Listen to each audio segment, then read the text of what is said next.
your morning. It is a nice way to start. It's Wednesday, November 9th, 2016. My co-host today is Megyn Kelly, Straight from the front lines, let's get into it.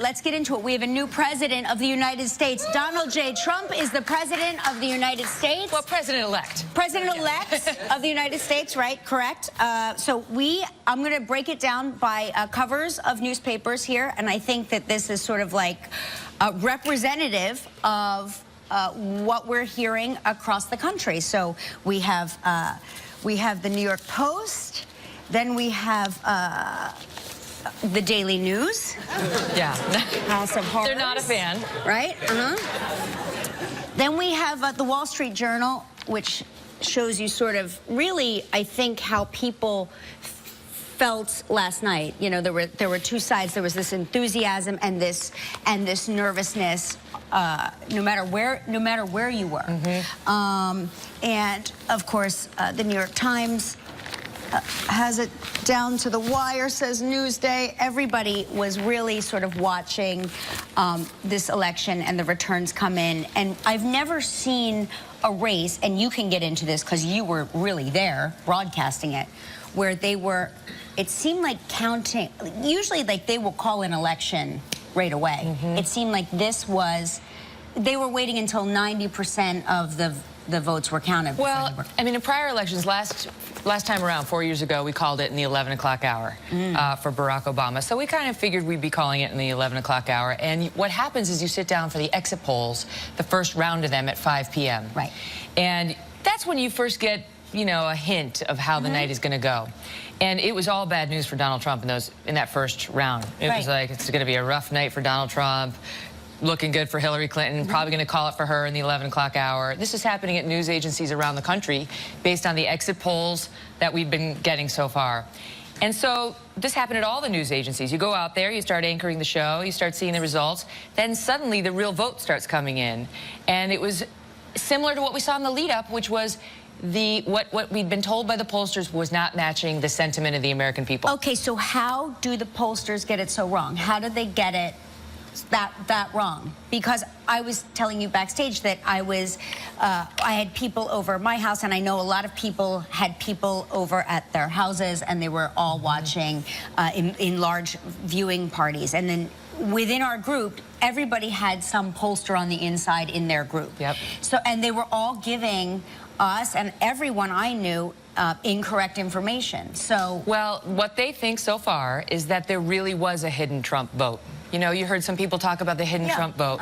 And the reason they say that happened is because when the pollsters called up and figured out if you were a likely voter, they weren't counting enough Trump voters who really were going to come to the polls this time. People who didn't go in 2012 got ruled out as not likely voters, but that they felt differently about Trump and said, I'm going to get there. And the other thing was some people felt stigmatized about voting for Donald Trump and didn't want to tell the pollsters who they were going to vote for, and yet they did want to go into the polling booth and do what they felt was right. And so, I mean, it was a resounding victory. There's no question about it. When we were seeing these states come in, we're sitting out there, and Chris Wallace was to my left and Brett Baer was to my right, and there was a moment around 8:40 or 9 o'clock at night where Wallace said, Donald Trump could actually win this thing, right? And then the light bulb goes off and people like, holy, blank. Because it wasn't at all what we had been told. You know, by these pollsters, by virtually every pollster, except for basically that LA Times poll that consistently showed Trump ahead, because they only surveyed one group of voters the entire time. They never did random. It was like we took everybody in the audience, we just kept asking you for the entire election season. Over again. So you didn't have any shame, you didn't really care. It's like, I've told Megyn 5 times who I'm voting for, I'm going to tell her again.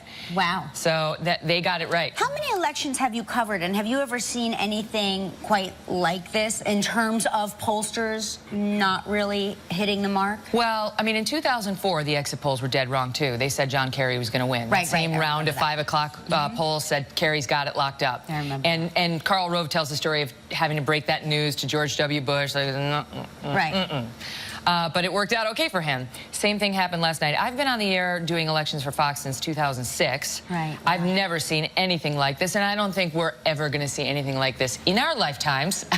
I think you'll never have a result this shocking where people got it this shockingly wrong. It's so interesting. I'm looking out in the you don't have an audience at your studio. No, okay, I have like 4 people in the studio. This is exciting. I know.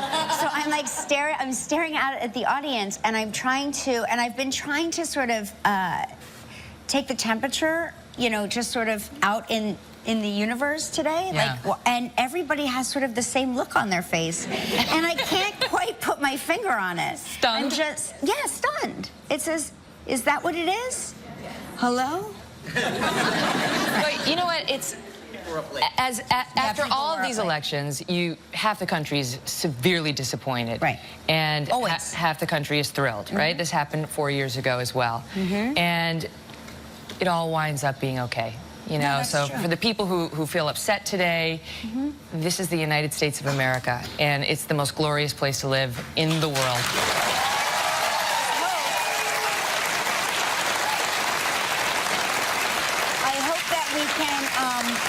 I hope that we can all sort of move forward and go back to treating each other with a little kindness and a little dignity, because I feel like a lot of that during this electoral process, watching not just people disagree on the front lines of this election, but watching people on the news go after each other, and watching people in the hallway go after each other, and you just think, my gosh, we wouldn't talk to our worst enemies this way, and we're talking to each other this way. It's, you know, I think it's helpful in life and in politics to try to perceive the other person through the most generous lens. And if people can perceive Donald Trump through that lens now and give him the benefit of the doubt, and if the Trump supporters can start to perceive the other half of the country in that same way, maybe there'll be, I'm not going to say a healing moment, but perhaps something a little bit more positive. I will say this. You know, love him or hate him, he's the president-elect of our country. And the one thing he needs more than anything right now is our prayers. oh my gosh. And good wishes for a strong performance. He's got a lot to deal with. And so even if, you know, that's one of the things that makes us great, is we go through this electoral process, we get battered and bruised, but at the end of it, we do accept the result. We get behind our president. We can fight still. You know, there can be disagreements on policy. You can criticize positions or language or, you know, certain statements, but we all share the same basic core values as Americans, and that's what we should focus on, I think. Yeah, I agree.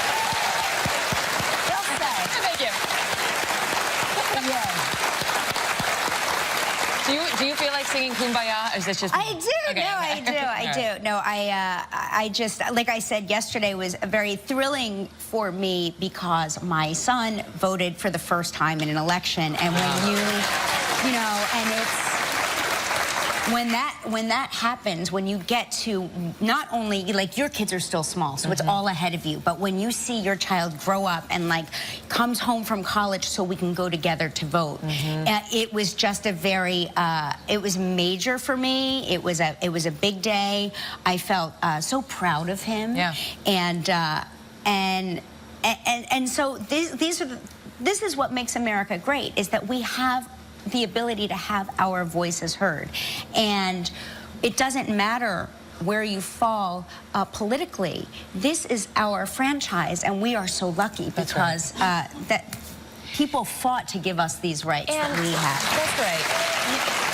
If you look at the situation, you've got so many, in particular, white working-class voters who felt completely forgotten over the past decade or more. Right. And those people do feel heard today, and that's worth something. It's worth something that they feel heard. And I think for the folks who are severely disappointed, because there are many who are severely disappointed, and some even scared about a Trump presidency, I think keep an open mind, see what he does, and my philosophy in hard times, or anytime you feel sort of blue or threatened or scared, is remember who you are. You know, what happens in the White House does not affect who you are, who your children are, what's most important to you in your life. Yeah. And, you know, if you hold on to that core through any difficult time, it helps you navigate. So, do you guys, have you had enough of the election? Should we move on and talk about it? Bode well for my show tonight. No, I'm just saying. No, don't worry. They'll return for your show. I promise. I just know that I know this audience, and this audience is like, okay, that's not. I came to have fun. I'm not having any. Listen, I'm going to tell you something right now, because young Megyn Kelly doesn't have teenagers yet, but my favorite newspaper. We're the same age. I know, I understand that, but trust me, trust Grandma right now. I have children who are teenagers, which means that I am now aging in dog years. Do you understand? So listen to this. I want to teach you how to argue with a teen, because the Personal Journal has something very helpful here. It's going to teach us how to argue with a teen. Try this at home, they say. Try this at home when trying to get your cell phone, your child's cell phone away from them. This is something that I have going on in my house on a nightly level. The kids know at bedtime they are to hand me their devices, their electronic devices, because there's been studies that it keeps kids awake even when they're not on. It keeps them up, just the anxiety, right? So try this at home, it says. How to argue with a teen. Mom says, time to turn your phone off. Teen says, but I just need to finish this game and all my friends get up to stay up later. 5 minutes later, Mom comes in and says, you need to sleep. Remember, we've already agreed that this is the time the phone goes off. You know the consequences. No phone tomorrow. That's a stupid rule. You never let me do anything. You're mean. Mom says, I'm sorry that you feel that way, but that's not how we talk to each other in this family. If you keep using disrespectful language, the conversation is over. Teen grumbles, rolls eyes, but acquiesces. Now listen, Wall Street Journal, I love you, but I don't know what teenagers you're talking. I don't know what mystery household you're in and what magical teenagers you're talking to. But none of this is how it goes down. Okay? Now, if you want to call me, and I will certainly have the actual conversation of what is really said with you. Let's hear it. How does it go? Okay. It's the dramatic reenactment. It starts with me tossing the room like a prison warden, because I know there's a hidden device that I haven't found yet, right? I know because I just know. So I find the hidden cell phone that is buried underneath a pillow, deep within the bed, below the thing, under the thing, plugged into a thing, and I go, an iPhone 2? Right? And I confiscate it.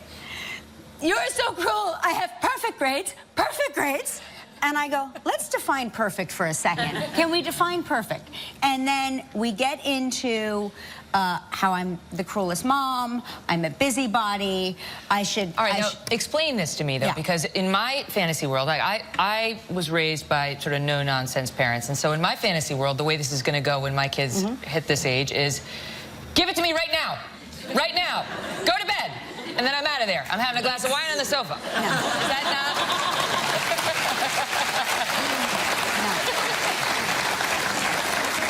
Usually you come in with the wine bottle in your hand. The cork in your mouth. And you're screaming much louder than that. And the language is more colorful. And there are usually threats of some kind or another. And, but then you still have to toss the room because they have hidden devices. I don't know where they come from. I don't know what eBay they're shopping on behind my back, but they all, but it's none of it goes that way. And you try to say, give it to me right now. And I do. And I always wind up getting the devices back. But I've witnessed a flashlight on where, like, the door creaks open and I see a flashlight and there's a crawling across the floor, and I go, turn on the light and I go, what are you doing? I just need my computer. I really need to finish my homework assignment. At 3 in the morning? I don't think so. What about the laws of natural consequences, which is, you know, like, I've got a 5-year-old and now it's getting cold and she doesn't want to wear the leggings to go to school. She wants to just wear the dress. And I said, but it's going to be 40 degrees today. And she's out, and it's like, okay, go.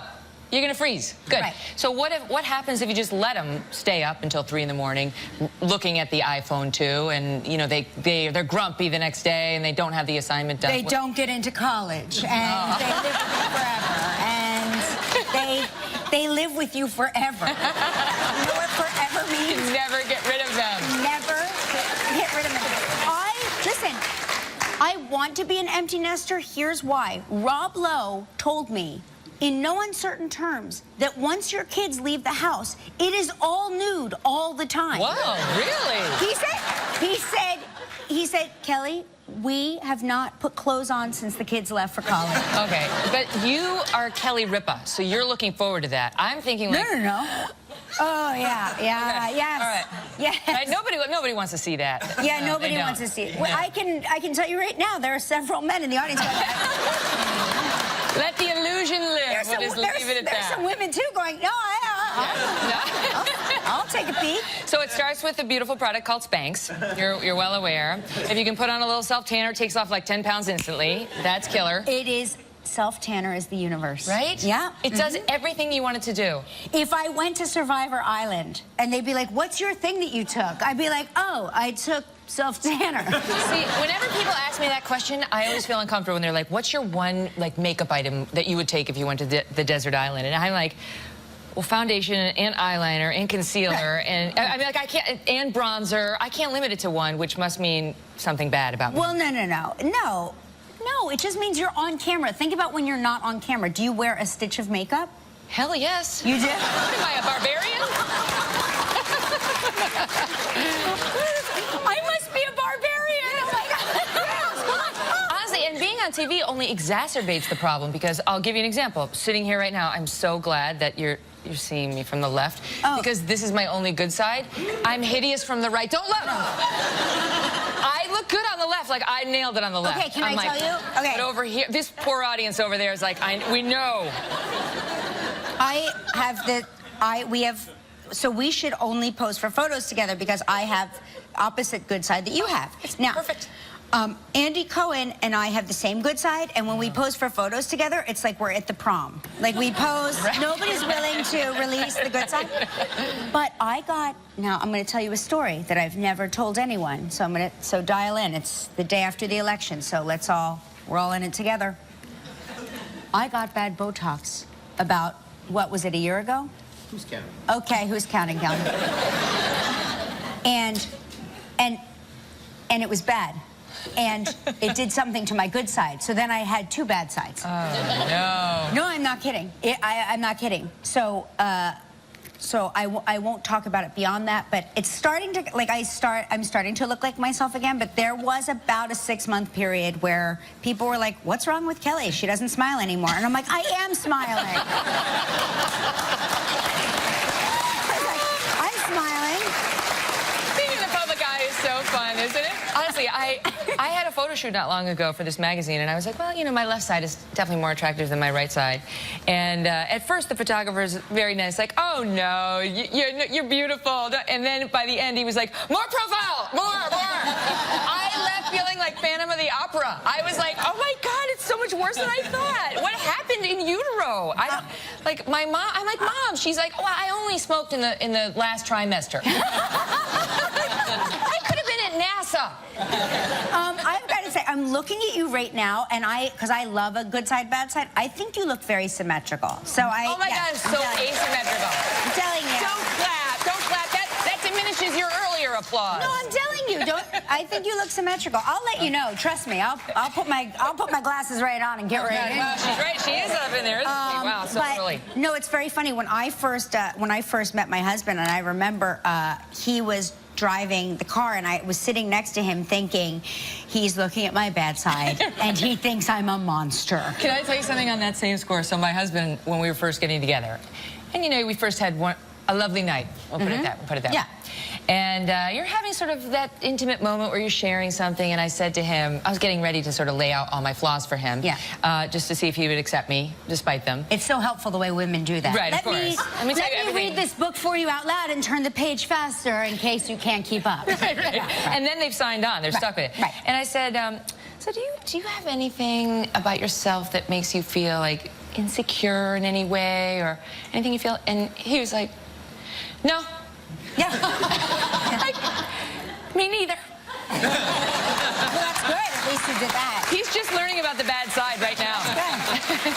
That's good. That's good that you did that, because I just laid it. I was like a gumball machine. I was like, and then there's this I don't like, and that I don't like, and I also hate this. You'll hate it too. You'll see. You'll see. We have a huge show today. This is exciting. Yeah, we do. This is here. From the series Secrets and Lies, Michael Ealy's here. And we have a performance by country music star Cam, who's amazing. And it's Yes. Oh, wait. Cover your... Is that vodka or water? I know. You tell me. Yeah. Information was missing. Yeah. Okay, it's time for Live's a Party Travel Trivia.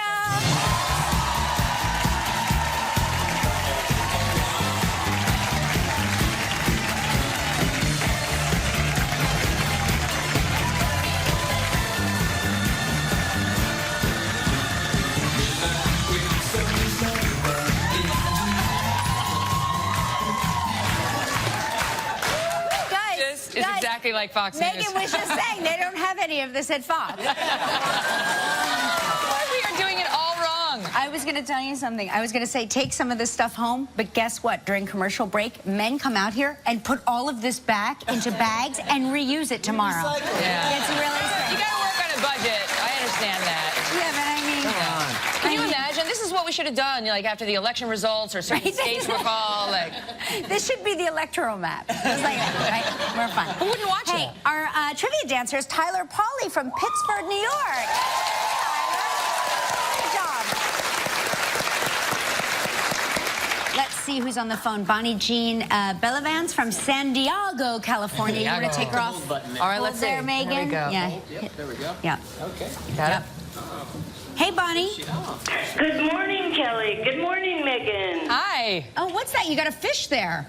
I did. Cool. Did you catch it yourself? I certainly did. I love the fish. Me too. It was this big. I wish it was bigger. So, Bonnie, what do you do for a living? I'm a veterinary technician. Oh, cool. Very nice. So you could I love probably animals. you could bring that fish back to life if you wanted. Well, it was catch and release. Yeah. Oh, it was catch and release. Oh, very good for nice. you. But is Okay. there a way of doing that where you get the hook in the mouth without killing the fish? Because I've had a bad history in this department. Yeah, there is a way. She doesn't have time to explain it. But it's there. Google it. The person I'm fishing with, they take it off the hook and put it back. Okay. Oh, okay. Good to well, know. listen, we're going to spin the wheel, see what you're playing for, okay? Great.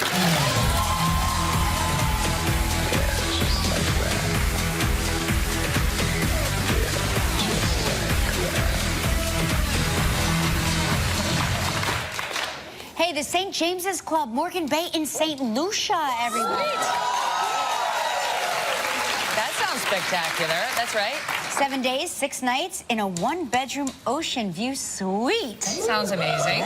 All inclusive, which is exactly what you want. You don't have Yes, to deal you with, don't like, want to have to deal hassle with checks. Yes, exactly. drinks and so on. It's provided by Hotels.com. In It's part. it's a prize valued at $8,300. You have 20 seconds and only one guess. Good luck, Bonnie Jean. Okay. Ready? Ready? Okay, deep breath. Tony Goldwyn appeared on yesterday's show. What number wedding anniversary did Tony say he would be celebrating in April? His 30th. Yeah. Congratulations, you and a guest will enjoy 7 days and 6 nights at the St. James's Club, Morgan Bay. The St. James's Club, Morgan Bay is set amid 25 acres of colorful hillside gardens on the northern coast of St. Lucia. This all-inclusive beachfront resort offers stunning ocean and garden views, nightly entertainment, 4 restaurants, and a host of land and water activities, including 4 freshwater pools, tennis, sailing, kayaking, and more. Your prize is valued at approximately $8,300. Bonnie Jean, congratulations. Thank you, and fishing. Okay. Now you get to help make the day of a lucky member of our studio audience who will receive 5-year subscription to Netflix with a streaming device valued at more than $500. So please pick a number between 1 and 166. Lucky number 27.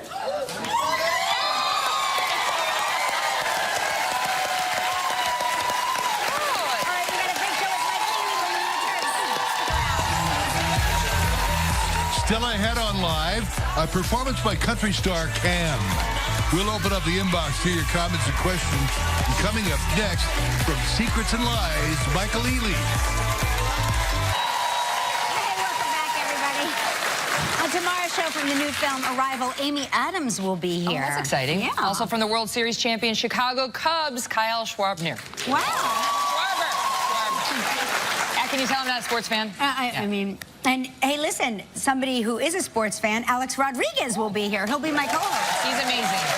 He is such a cool guy. Yeah. We got caught on a red rope line with him, and we were waiting to get into a place, and, and my husband and I are looking like... What's a red rope line? You know, like you can't get into the fancy club. It's swanky. What kind of club was this that you couldn't get into? It was actually very funny. It's the Boom Boom Room here in New York. And I was like, I've never been. And Doug, my husband's like, you threw me my 40th birthday party there. I'm like, oh, okay, I forgot that. But there we were on the rope. You know, we couldn't get in, and kind of feeling like losers.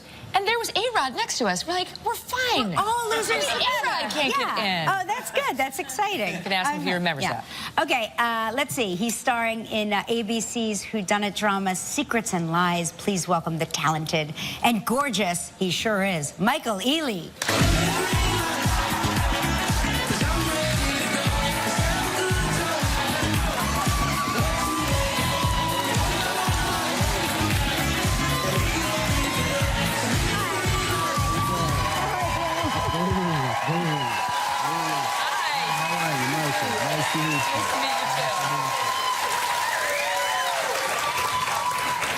Well, well, well. Yes. Hello. Thank you. You know, I thought what we would do is just take a moment and just look at Michael for Who has no bad side. Yeah, no bad side. No bad side on that face. Nothing. Now listen, we saw you posted a picture of a billboard of yourself right in the middle of Times Square. Yes. And you reflected on what it took to get there. It was really interesting. Yeah, you know, it was funny. My cousin actually took that picture. She's a flight attendant, and she was in town, and she saw me on the Jumbotron, I think outside of the ABC building in Times Square, and it was a promo for Secrets and Lies. And when I saw it, it just reminded me, like, not that Mama, I made it moment, but it was more of a moment like, I remember walking through Times Square as a young actor, talking to myself. Like, because I was reciting my lines for an audition thinking this was the one that's going to change my career. And there's a lot of us roaming the streets of New York City doing that. You know, you see somebody talking to themselves on the subway. It's probably because they're rehearsing for a play that they're performing in. That is very comforting. Very. I'm never alarmed by people talking to themselves because I always assume it's an actor running their lines for an audition. It never occurs to me that it's something else. Right. Well, yeah, it can be. It can be. It can be, but usually. You weren't always, you know, a star with your own show like you are now. You started off paying your dues in things like commercials, like for Wendy's. Oh, yes. Right? Yes, yes. Wendy's was probably my first commercial. No kidding. And it was actually kind of cool. It was my first time. Like, I think I joined SAG after doing that commercial, but it was like, I got to fly to Miami, and, you know, and this was so long ago that literally when I spoke to my agent about it, it was on a payphone. Yeah, right. I just remember that. It was on a payphone. Did you get free burgers? Was there any perks to that deal? I did not, but I did get to meet, and some of you may not remember, but I met Dave. You're kidding. Dave Roberts? Yeah. I got to meet Dave. Dave came by the set. Wendy's dad. Wendy's Dave came by the set. Amazing. And he was like so nice. He was like borderline shy, actually. Right. And he was like, I can't do what you do. And I was like, you're Dave. You don't have to. That's incredible. And I lived off, and I told him, I said, you understand, when I was in college, I literally had $3.25 daily for a double bacon cheeseburger, a large fry, and whatever it was, two double bacon cheeseburgers and a large fry, which totaled $3.25. No kidding. In college. Yes. That's how you budgeted That's how I budgeted my allowance in college. Amazing. Wow. Yeah. Listen, we have to take a commercial break. We're going to come back and talk about Secrets and Lies.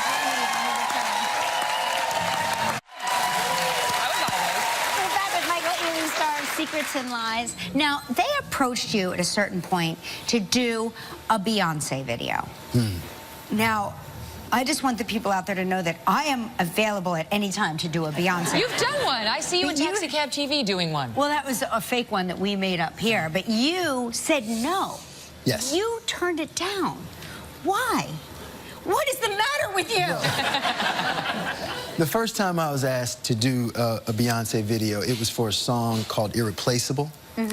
And my first instinct was, absolutely, yeah, just play the song. Yeah. And so they played the song, and I was like, could you play that one more time, please? And they played it one more time, and I was like, yeah, no, I can't do it. I'm not available. Why? Because it was a song about a woman kicking her man out of her house. And he was a jerk. It was like he was a jerk, so he deserved it. And on top of that, you know, it was like, yeah. To the left, to the left. Right, right. It's a different one. That was like a Tinder. Yeah. To the left, to the left. And the to the left part was so catchy. I was like, yeah, I don't want to be associated with that for the rest of my career. That, like, you know, I'm associated with that. I'm the to the left guy. But wait, aren't you starring in a show that's about whether you murdered your wife? Technicality, Megyn. Technicality. You know, I think. She's a lawyer. You know, she's a lawyer, by the way. Yeah. She knows. I mean, you know, yes. But that being said, I was able to rebound, and Beyonce's people came back to me again for Halo. Beyonce must like you a lot. Yeah. Yeah, I was grateful. I was very grateful. The only man why you are. Oh, very nice. Oh, well, look at that. What was that like? Like that. It's pretty good. Now, does that upset you? Married?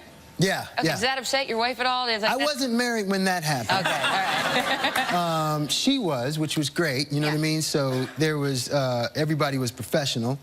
And, you know, it was a great experience. It was great meeting her and But on her some mom level, and you're sitting there everything going, oh my God, Beyonce, I'm touching her. I'm touching Beyonce's Right? leg. Right. Yes. I think I would be like that. Oh my gosh. You know what was crazy was actually in the video, like, she was like this close and singing.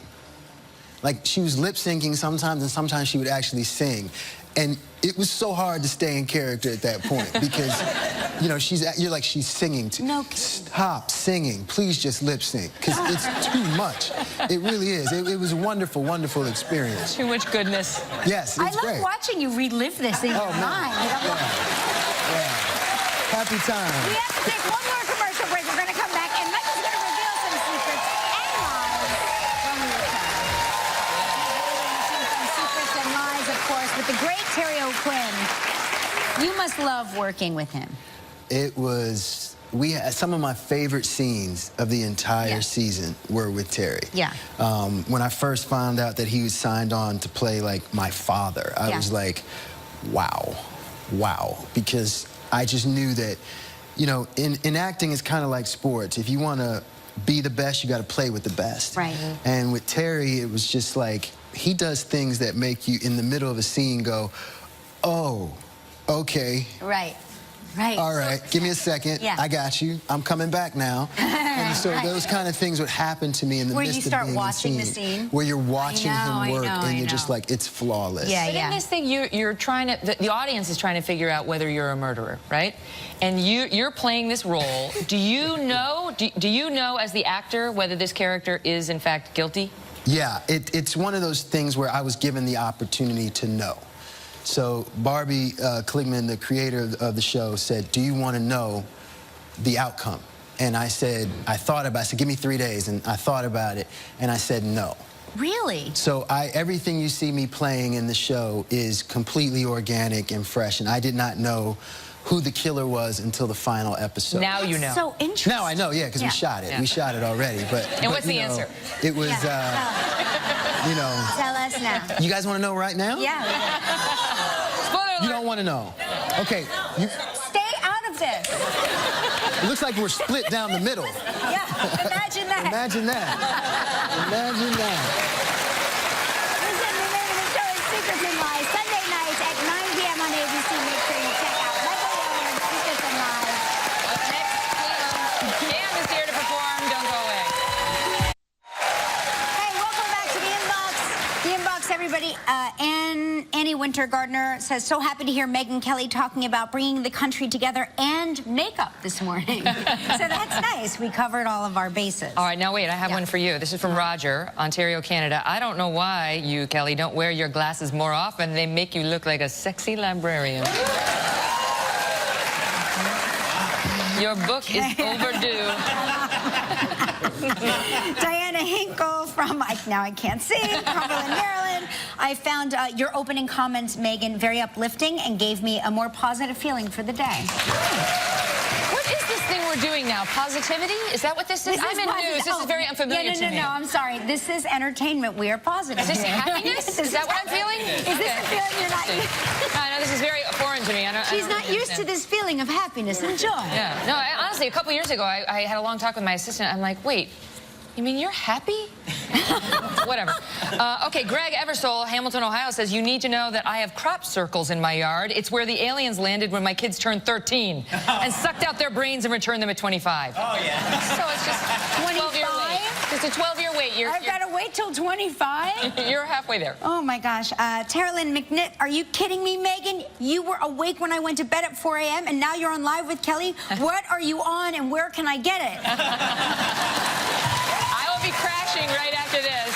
This is my plan for the rest of the day. I know. I was going to say, Terralyn's also awake and was also awake watching. Good point, as was most of the country, I think. Did anybody here sleep last night? No. No. We can sleep when we're dead. Listen, we'll be right back, everybody. Stick around. If you'd like to know more about anything you see on Live, visit our website, livekelly.com. Listen, you know who's been great today? Megyn Kelly. Yeah. Thank you very much. The past 24 hours. Thank you.